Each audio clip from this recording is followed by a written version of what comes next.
দিনী ভাইরা, একটা জিনিস মাথায় রাখবেন, অপরাধ যা হয়েছে হয়েছে, জান, শত বছর সহস্র বছর পার হয়ে গেলেও অপরাধের বয়স, আপনাদের এই গ্রামের সর্বোচ্চ যে লোকটা এখনো বেঁচে আছে তার বয়স কত হইতে পারে?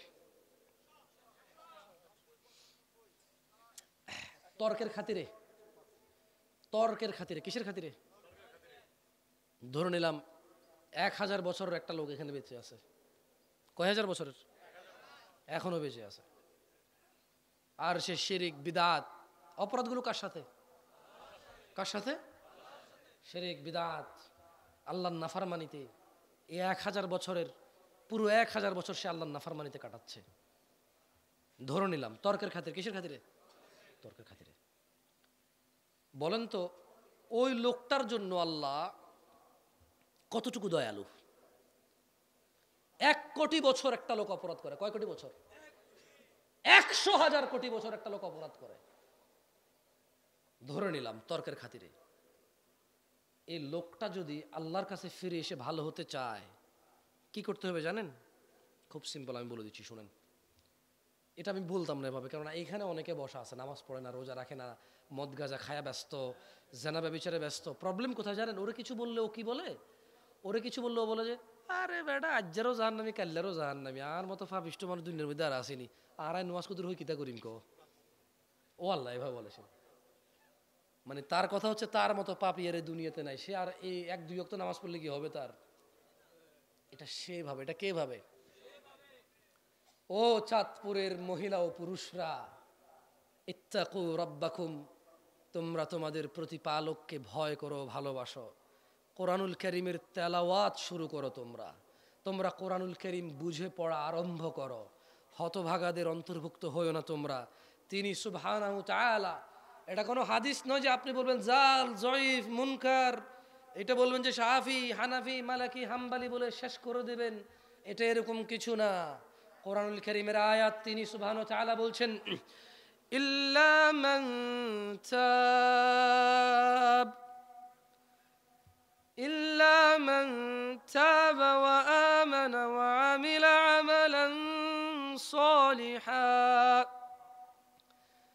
ইল্লা মান তাব ওয়া আমানা ওয়া আমিলা আমালান সালিহা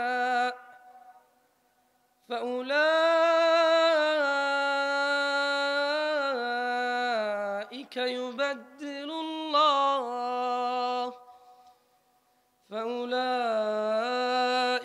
يبدل الله سيئاتهم حسنات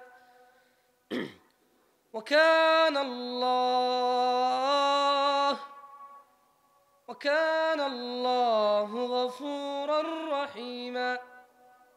আল্লাহ তাআলা সূরা ফুরকানের 70 নম্বর আয়াতে বলতেছে ইল্লা মান তাব, অপরাধীর অপরাধ যতই হোক না কেন, মাপামাপি নাই, যত হোক, ইল্লা মান তাব, ওর বয়স 70 বা 60 অথবা 20, আল্লাহ এগুলো পরোয়া করে না।